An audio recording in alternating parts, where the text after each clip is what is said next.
All right, everyone, here we go. Do you struggle to turn a profit with your business? Or find yourself wondering why your revenue isn't where it should be despite your hard work and dedication? Truth is, it's actually pretty common, especially in the salon business, to experience setbacks, I guess, along the way. But to turn things around, you're going to want to focus on the root causes, what's actually going on there with your business. And in this episode of the Hello Hair Pro podcast, we're going to dive into identifying root causes. So we're going to talk about some that we've come up with and focus how to turn those struggles into profitability.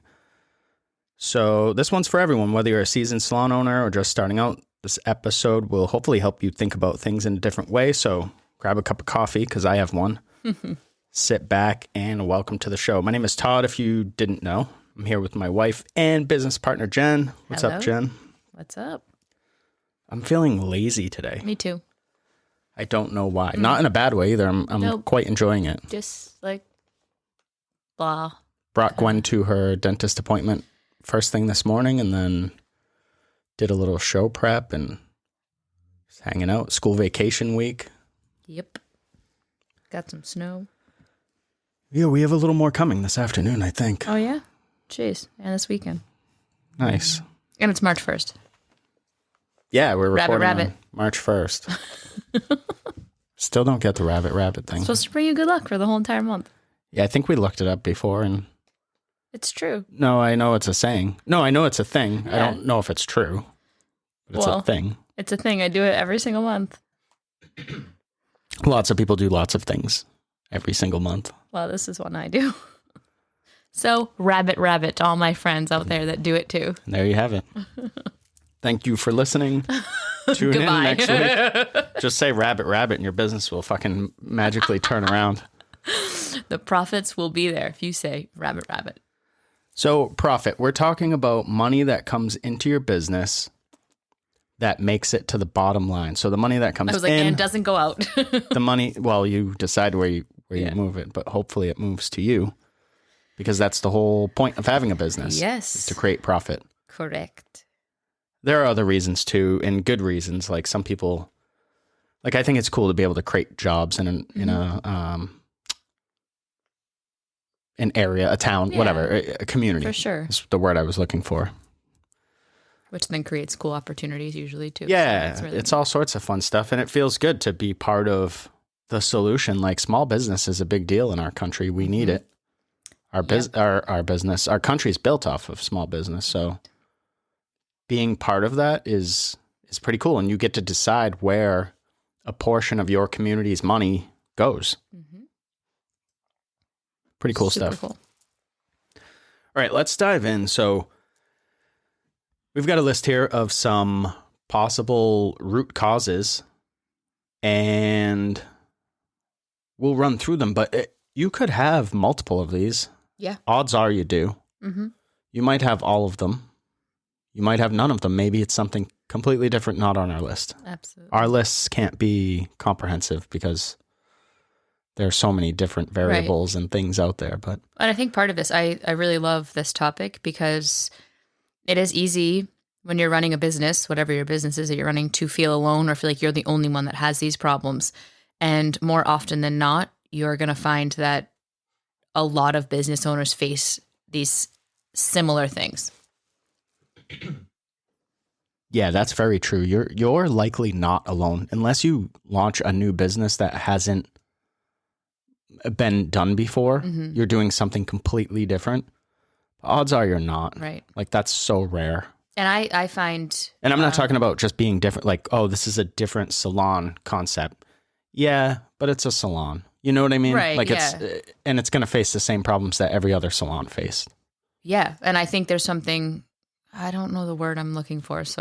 But it makes me feel good to know that, you know, if I'm struggling at something, I'm not the only one, that other business owners are too. And to talk about that and kind of how they got through it and what worked for them, and, you know, kind of work through my own stuff. It's always nice to not feel alone, in my opinion. So you're saying that you find joy in others failing. and others struggling. No, I don't mind. The more challenges others have, the better you feel. Is that what you just said? That is probably how it sounded. That is not what I meant at all. I know it's not what you meant, but it's what you said. It's nice to know you're not alone. Some of the recent people we've mentored for periods of time, I feel like they just really needed to know they weren't alone. And once they knew that, they had so much inspiration, so much drive to do better in their business. Yeah, one recent person is struggling to find a location. And we were like, we struggled too. Here's a story about when they wanted us to level a building. Yeah. Not level it, knock it down. That would have been easy. Level it like it wasn't fucking level. Like you put a ball down and it's going to roll to the side. Insane. Yeah. All right. So I think the biggest thing in the sort of easiest one to attack is just poor financial management, poor financial decision making. And I think that, correct me if I'm wrong, but I think that generally happens from the jump. And here's why I say that. Because I'm including pricing, which I think people just take. So if you're opening a salon, odds are you worked for a salon before. You're going to 99% of the time take their structure and just use it as your own. Right. Here's what happens. They did that too. So no one knows what it's based on. Yeah. Or I've seen people take it and then make theirs lower. That's even worse. Oh, I'm not even talking about the number. I'm talking about how are you going to price your services. Yeah, they might take their structure of it and then they're just going to like take the same thing and then make everything a little under that other salon. That's a different issue that if people are doing, they need to stop doing too. Yeah. I think lack of creating any sort of budget or having an idea of any sort of anything when it comes to, for example, I think we recently talked about ordering. If you just order whatever based on whatever, you're going to run into problems. Right. That's just how it is. Right. If you're not planning and you're like, oh, I thought I was going to be able to afford that boat. I really thought if I just posted one more coffee named photo on Instagram that I was going to get famous and I was going to be able to afford that boat. That's really poor financial planning. There are systems and equations for everything. Yeah. And eventually, if you ignore the money stuff, it's going to catch up with you. There's no, well, if I just keep running, I'll outrun it when it comes to the finances of your business. We should have somebody on sometime to talk about finances. I'm not a financial expert. That's why we work with financial experts. Right. They just tell us what to do and we learn from them and then we share what we learn. That's us. Here we go.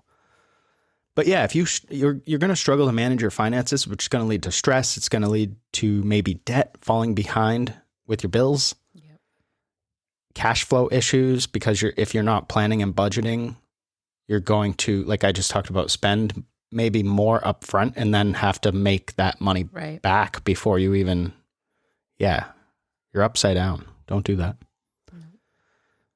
Any other comments on there? No, I think it's a common one. And I think if you're looking for a solution, you either, if you have an accountant, great, or you could even probably go to your local bank and ask them to help you. I think anybody can help you do it. Yeah, I was going to say, let's talk about solutions, but you just gave two great ones. Yeah. So there are small business, reps or whatever at banks. I forget their exact names. But they're in the business department. Yeah. You can talk to them, set up an appointment. If you don't have a bookkeeper, do that. And then you should be able to talk to that person that is your bookkeeper / accountant / whatever, whatever you have. And I find a lot of people almost don't ask questions or don't reach out for help because I've heard this often. They're like, well, I don't know what to say. If I call someone for help, I don't know what to say. Of course you don't. Right. And don't be frozen on what to say. Don't worry about it. Don't be like, I don't want to feel stupid, whatever. Who cares how you sound? You want to get ahead and you want to be in a better situation so that you have better finances to do what you want in your business. So it could be as easy as, hey, I need help figuring out my finances. I need help with my accounting in my business. Like, don't worry about it. Just bring your stuff in and let them work through it with you. A really good person at their job with finances will never talk down to you. They will always lift you up. No, I agree with you 100%. They'll never talk down to you. That's their job. In fact, our accountant gets excited when we talk to him about stuff. Loves it. and is like, I wish I had more clients like you that cared and didn't just didn't want me during tax time. Right. Just didn't want me to keep track of the books, that sort of thing. What else was I going to say? Oh, the small business development center or whatever you have in every state. So all 50 states have a small business association. What is it called again? Small Business Development Center? Sure. SB. I can't remember. Yeah, I think it's SBDC. Something like that in New Hampshire. But it's free in New every Hampshire. State. It's free in every state. Oh, even better. So reach out to them and they'll put you in touch with people. Even if they're not financial experts, they know where to get the answers. And I've had incredible conversations with one of the people that volunteers their time to talk to small businesses and help. It's free to you, like I said. The next one we've been talking about quite a bit recently. I don't know even where it came from, but low customer retention. That's going to hurt your business. Yes. And it all breaks down to customer service. Yes, we're a service industry. If in case you haven't noticed, are not retaining customers, but they're coming in, you've got a customer service issue. Yeah. And I don't know off the top of my head what might be wrong. Maybe your place is not as cleanly. Maybe it's not as clean as you thought. I'm trying to add syllables like you add words. I was like, that word actually worked for me totally fine. Cleanly. Maybe there is too much confusion when they get there and they feel overwhelmed. Maybe they don't know what to do. Maybe they're not prompted to come back. Maybe you're not rebooking them when they're thinking about their hair. So they're making mistakes with their schedule and then they have to cancel or move their appointment. And I'll just text you when I have a minute. And right. If you're not making it about the client and their experience, you're going to have a low retention and that's going to hurt your business. And in a world where literally people drive by 50 to 100 salons to get to wherever your salon is located, this is very important because treat those people with respect. Yeah, they picked you. So you want to give them the best experience possible that you can so that you retain them. I see a lot of mediocre, shitty ass hair walking around out there. But I can tell you this, those people still go back to that same stylist or barber because there's retention. They like them. So it's not even always about the skill set. It's a lot. Mostly it's about the experience you're giving them and how you're making them feel. You keep that up, and then work on your skills. Well, now you have like the golden ticket. Yeah, I think too many people out there are focused on using terms like ongoing education, and they think that somehow affects or impacts customers' decision making when I don't see it. I don't see that happening. No, I can tell you. Now, you can ride that excitement like you've talked about before, like come off of, so you do some ongoing education, you went away recently for a whole week, or you take an online class, whatever. Be excited, come back to your clients and ride that excitement. I used to do that all the time in the gym world. That will help you retain long-term clients. Yes. So I have people that I've serviced for 23 years. See how I use the word serviced? For 23 years. And part of why they're still with me is because I'm not boring. I'm always learning. And when I come back in that time period, part of my connection with them is, let me try this new thing on you. Let me tell you what's new. Let me tell you what's happening. Let me tell you what's coming out. And that's what it's all about. So they're getting a new experience even with me. And most people, though, from what I see on social media, are coming at it from an I approach and a me approach. Right. And it's still not about the customer. When you take a class, it should be to excite and inspire you, of course. But then what are you doing with that? Right. How do you give that knowledge to your client? How do you transfer it into part of your service? How do you do those things? And if you're not asking those questions, you're pretty much wasting your money taking classes. Yeah, for sure. You should focus on something else because you're not getting out of it what you could be getting out of it. Right. There are lots of other reasons for customer issues. I don't know. Yeah, I mean, you could go on and on. I think I'd have to look at the business, sit there for a little bit. If your retention rate is low, you need to look really point blank at your business. What's going on? You have to look at your staff, the people that are under your roof. And there are changes that need to be made. Period. For sure.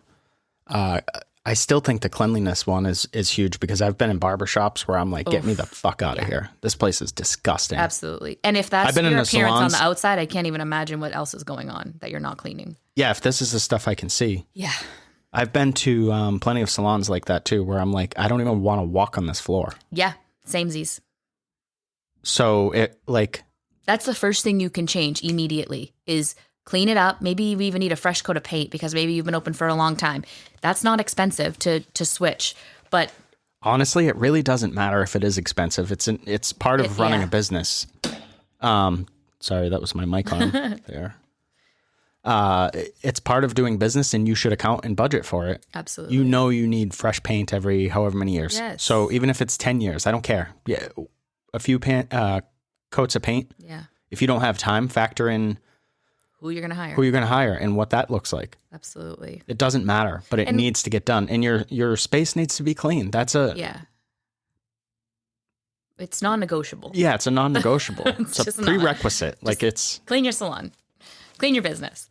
Yeah, any business. When I was in the gym industry, I would we would go to events, and how many times would we go to an event and the trash barrel was literally overflowing onto the floor? Yeah. Dozens of times. I don't understand why it's that difficult to take a trash bag out. I agree. I would never be caught dead working out there because I know if that's how they leave their bathroom, right? What else? Their floors aren't getting clean. No. And I'm all set with getting wiped out. Rolling around in someone else's sweat. Yeah. And if you think, well, they'll come to me because I took an online class. No. They're not coming back though. Right. That's a one and done, and that's not going to make your business profitable. No, you've got to build that clientele. Yeah. You've got to build a base and a foundation. And the way you do that is with your foundation. Yes. Everything comes down to that. All right, let's move on. So staff morale. If your staff morale is off, the energy is off, the vibe is off, nothing's going to work. Correct. Unless you work by yourself and then you don't have a staff. Doesn't matter. Then you're your own morale. Yeah, you're your own morale. Get it together, it's your Sally. fault. Get your shit together. Yeah, I've been, again, to businesses. I wish we could use examples, but you don't want to never call anyone out because that's rude. But I've been to businesses where the staff of the salon or shop are not happy. And they will let everyone know. Oh, yeah. If you're willing to tell me, someone you met 3 minutes ago, that there are so many issues with the business or whatever, think about what you're saying to clients. Yeah, exactly. You've got a huge problem there. Staff morale is important on both sides of that too. Like on the business side of like owning it, you want your staff to be in a great place. But on the client side, they can feel whether your staff's in a good place or not too. So it's really so important because it encompasses everything that happens under that roof when you are there and when you are not. It's just really important to keep that, at a level that's professional for both sides of that, the client facing and the backside. For sure. And these all bleed into each other because think about if you're miserable. Are you giving the best customer service? No. And then you've got issues. And if you have a staff, you owe it to them. It's your responsibility. You almost in a way work for them because they are what generates your income. Your profit should,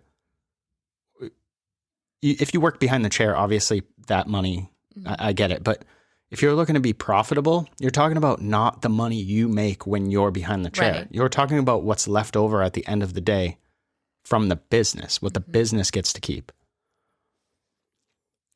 What are some... Go ahead. There's a lot of things you can do to increase your staff morale. Oh, what are some reasons before we get to that your staff might be not buying in? I think if you don't have systems in place and you can be like, my stylists don't want rules. I can tell you this. Yeah, they do. I had a salon that didn't have any rules and I had a stylist come to me like, we need rules. Like literally people, they need rules in order to know what to follow. Then you can leave them alone. They don't need you to keep reminding them of the rules. They should already know them. But they need systems in place and rules in place. So when they come to work, they know how to play and they know what's expected of them. So expectations, right? I think you could have that one toxic employee that's bringing everybody down. And rather than address the whole group about how everybody needs to be better at this, talk to the one person. They're the problem. Tell them they're the problem. Tell them you're not allowing that anymore or get rid of them. Like that's a big thing. Like that one person that's negative brings everybody down. You can have 3 positive and 1 negative. The negative wins. It's just how it goes. I don't know why. I agree. And yeah, have the conversation if you want, because it's cool of you to have difficult conversations. But my vote is always just get rid of the person. Yeah. Because odds are they've been there for a while. It's going to be ridiculously difficult for them to change, because why would they? They're getting away. They're almost rewarded for behaving that way. Right. And if you don't fix that one, then you're going to have other people leaving because of that one person. It's not worth it in the long run. I've been there. I think owners' lack of follow through is another thing that affects morale. Yeah, I could see that too. You know, you have your coming soon people. Coming soon. Like you gave the paint example earlier. I guarantee you there are, I can hear our kids in the background, so listeners can too. So I guarantee you there are salon owners out there right now that are like, I'm going to redo the floors. I'm going to fix this sink. I'm going to paint the walls. I'm going to update the break room, whatever it is, right? It could be lights. Light bulbs are out. Mm-hmm. You just don't fix them. Like there's no follow through. There's no excitement from the leadership in the business, which again, just like if you're not going to be excited and I work for you, I'm not going to be excited. Yeah. Are you kidding me? And again, it's the word leadership. Like you lead by your actions, not by what you say. It's by what you do. It's very important. Complacency is another one too, which I guess sort of aligns with follow through as well. But I know a lot of business owners that just are happy, sort of just spinning their wheels and doing the same thing over and over again. That's not going to push your staff to be better, to do better. You might want to reconsider being an entrepreneur. I said it. Yeah, I would agree. But if you just want to sit there and do the same thing over and over and over and over and never change, never innovate, and just post your back of your heads on Instagram and just wish, like you should probably get out of owning a business and just go work for someone else. Right. And that's okay. Yeah, you tried it. Might not be for you. Outdated marketing strategies. You have to have a marketing strategy. If your salon, business, whatever, is not attracting new customers consistently. Yes. You got to change something. You're going to have a money issue. Mm-hmm. Because people, this is why I don't get the whole books closed thing. That's some stupid shit to me, because books closed. Okay, what happens when someone moves? Books open. Right. Someone filled that spot. Books closed, but they're not going to come back. Books open. Like why? What is books closed? What is this stupid? And if you're offended, call me. Or I've never understood it. I've said that for a long time. You always need new customers. People move. People unfortunately like die. Yeah. Like stuff happens. Yeah. I think it's a fake news thing. I think people put books closed. They full well know people are going to text them. Did you just say fake news? Fake news. Awesome. Fake news. They full well know people are still going to reach out about appointments, or somebody's going to text them, or they're going to get referrals, and they're still taking appointments. But there's like, they think they look cool in the social media presence that their books are closed. No, you look like you don't know anything about business. Mm-hmm. At least to me. Mm-hmm. I could be wrong. I'm sure there are people out there that have their books closed. Many times for someone to explain it to me why they do that, because I would love to know their why. I don't have to agree with it, but I would love to know where they're headed. Yeah, I guarantee you it's just a looks thing too. Yeah, that's what I think, but I don't know. I don't do it. Yeah, you've got to step it up. Like if you're not digital marketing, if you're not using and leveraging SEO, if you're not blogging, if you're not leveraging social media, whether you're good at it or not, I don't give a shit. Mm-hmm. What I said is leveraging. Yeah. If you're not, what are some other things you could do? You could do some pay-per-click stuff with Google. There are so many things that you should be doing. And if you want to be more than average, you should do that stuff. Yep. Because you need people coming in the door all the time. Yeah. All right. You brought up systems earlier, didn't you? Yeah. So inefficient operations or inefficient systems that's going to hurt your business as well. So if you don't have any systems for your business, no one knows what's going on. Your staff doesn't just know. Yeah. They don't. And then in that point, you're going to find yourself irritated often with your staff. But that's when you have to ask yourself, did you tell them what to do? Did you tell them what you expect them to do? Because just because you're like, well, they should know, that's not going to work. You need to tell them. You need to lay it out. And clear as day, lay it out. So this way, then when they're not doing it, you can go back to the expectations, the systems you have in place. We have a playbook because it just sounds more fun than a handbook. I like it. But it gives people, they know like the rules to follow. Yeah, it's a playbook. If this happens, do this. If you need this, go here. Updated all the time. It's a living document. It's not there to die. It wasn't created once. I check it like twice a year. Yeah. Like every 6 months or so, I think I go through it and make some updates. What about this one? What about you run into a situation where you think, shit, what did we do last time?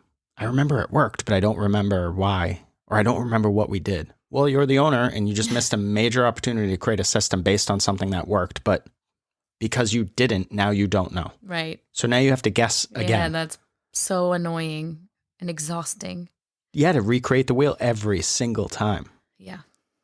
I always ask when we have an issue at the salon, like what problem, and this goes right into like root causes of stuff. Like what problem truly are we trying to solve here? What are we trying to correct? And if you keep asking that question, oftentimes you'll arrive at your answer. Right. And it's not what you thought. It wasn't that Shelly booked the wrong client in the wrong spot or something. It was Shelly didn't know that this person, whatever, your system, whatever it is. Yeah. All right. Get some fucking systems. Systematize. What about your offerings? What if your product and service offerings are inadequate? And by inadequate, it could be a million different things. So we recently talked about, well, let's jump on products first because product and services. We recently talked about freeing up your money that you have. People have tens of thousands of dollars of products sitting on shelves. And that is inadequate. This is probably another podcast that we should address it because I do talk to a lot of people that think the way to be profitable in a salon is to sell retail. Like that's where you make all your money. And it's not. So you have to decide, I think, what you want to do. You could. Right. Like we're service based. Yeah. We do hair and we have fun. Mm-hmm. If you want products, I can connect you with those. Right. Some we have. Like we carry a very like a skeleton crew of products. Mm-hmm. We carry products that support specific services that we offer, like extensions and things, and certain things we want clients to be able to walk out with that day. And then we have our website where they can. And then we have just order it and ship directly to their house. They can order it. And then we have companies that I don't even have links for. And if I think a product fits, I'll tell them and they can search it up on their own. I don't even mind searching it and shooting them the link. I don't care where you get your products. I think that's another fake enemy out there where people are like, don't buy your products here, buy them professionally, whatever. People can do what they want. Right. Don't get so butthurt over where people get their products. Yeah. All right. What about services? So inadequate service offerings. Maybe your menu's too big. You don't need all that stuff. Yep. So now you're carrying a bunch of products and a bunch of things that you need to perform all these services that you're not really doing. Mm-hmm. So you could clean that up. Maybe there's something that you could add. Maybe you don't have enough as far as services. Maybe your business isn't wide enough. You don't have enough different revenue streams coming in. Right. Those are things that you could look at that will help your profitability. For show. All right. So this one sort of goes with marketing, but if you have a lack of differentiation, like setting yourself apart, that's going to hurt your business. And that's in any business. That's like the Why am I now struggling? Usually I call it like your strategic differences. Yeah. It's just your unique value proposition. I can say unique. That works for me. Whatever. Yeah. Yeah. But you want to stand out. Yes. You want to be different. If you're not doing, and this could even just be a customer service thing. Mm-hmm. What I would do is I would go out and look around and see what everyone else is doing, and then don't do that. What I see too often is people like, so I see barbershops, and the barbershops all over the place are like, come in and you get a drink. You can have a drink. Come in for a haircut. You can have a drink. Yeah. Are you a bar? Come in and you can have a beer. And it's like, okay, I get it, bro. But I can get a beer. I can get a beer at the corner store. I'm coming in for what separates you? Because also, and it should be your kick-ass, whatever your skill set is. Also, I feel like all the barbershops offer drinks. So that doesn't separate you. When everyone's offering it, it doesn't separate you at all. It just makes you look like everyone else. Yes, I would agree. So it's definitely challenging to stand out. The market, is the market crowded as far as salons? I don't know what you measure that on, because there are so many people with hair that need their hair cut. Like I don't. It's like when I don't understand people stress like another salon or barbershop's opening up near them. Like we have one in our same, it's not even a plaza, but whatever it is. That's happened to me many times. It's kind of a plaza. It's just the middle business is gigantic. Who cares? You should want that. Like come in, because as long as you guys are a little bit different, it's not going to matter. You're going to attract different clientele. Yeah, I say that all the time. I don't know the problem with that at all. I had someone the other day that was like, you have another shop in your same building? And I'm like, yeah, but we have different clienteles. Yeah. We're not similar at all. And every single time, and this is the honest truth, every single time somebody's been confused and walked into our business, we've taken them and shown them exactly where to go. I'm not here to steal anybody's fucking clients. No. Doesn't even make sense. Yep. All right. So you've got to stand out. And again, I was talking about like a crowded market. People are always like, oh, the market's saturated. I don't know if I buy that as an excuse. I think you're just not doing the work. Mm-hmm. I've had people say before, I don't feel like I should have competition.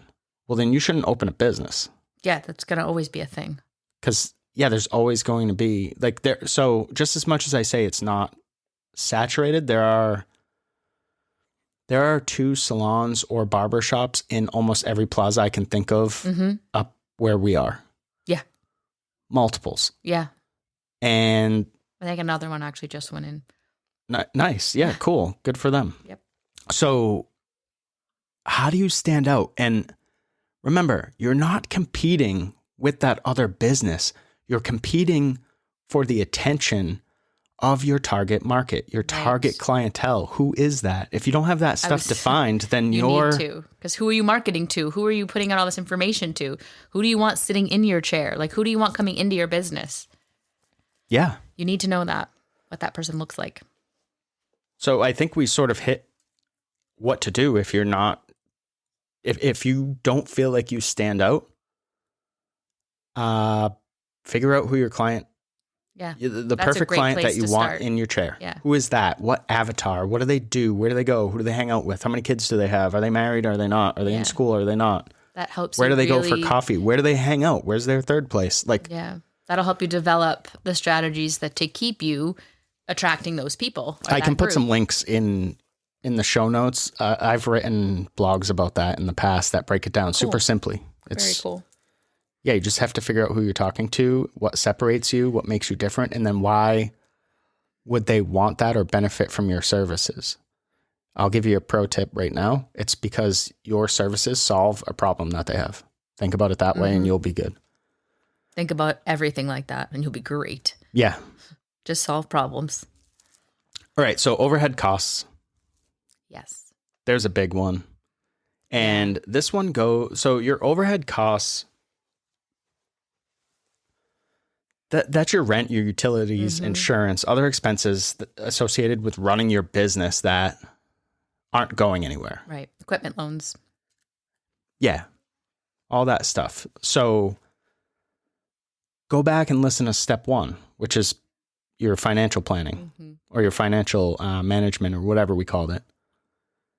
And you should have already done that stuff. Like, so when you are pricing your services, you have to account for the fact that it needs to make sense. It needs to make mathematical sense. It needs to have logic. You can't just be like, I'm going to charge whatever, $50 for a haircut and work 10 hours a day. And that's, say, $500, right? Now, if you need $600 to stay open, what are you doing? Right. So when you don't plan ahead of time, you have no clue. Right. You do need to know how much each chair needs to generate in order to how at much least cover. How much does it cost you to open your overhead costs? You have to understand this stuff. You have to. Otherwise, you're just guessing. And you can hire someone to help you with that. And I will 100% be honest. When I started my first business, I didn't know that stuff. I mean, I knew it, but I didn't know how important it was. Right. I could tell you what I needed to bring in. Right. But then not really, because you start adding stuff and you add software and you add this and you add, and then you take a loan out for this and you forgot about interest and like things like, you know, you're overwhelmed. You're young as far as business goes and you're just starting out and like, this is going to be so much fun. You think you can skip it because you're good technically. You're like, oh, I'm good at doing hair, so I'll just be good at running a business. False. Those things aren't even close to the same. We're not in the same hemisphere. They do not involve the same skill sets. Some stuff carries over, not all. So overhead costs, you're probably not going to be able to negotiate these after. Like your landlord's not going to say, we're going to reduce your rent, hometown discount. You're not going to get that. You're not Tom Brady playing for a hometown discount.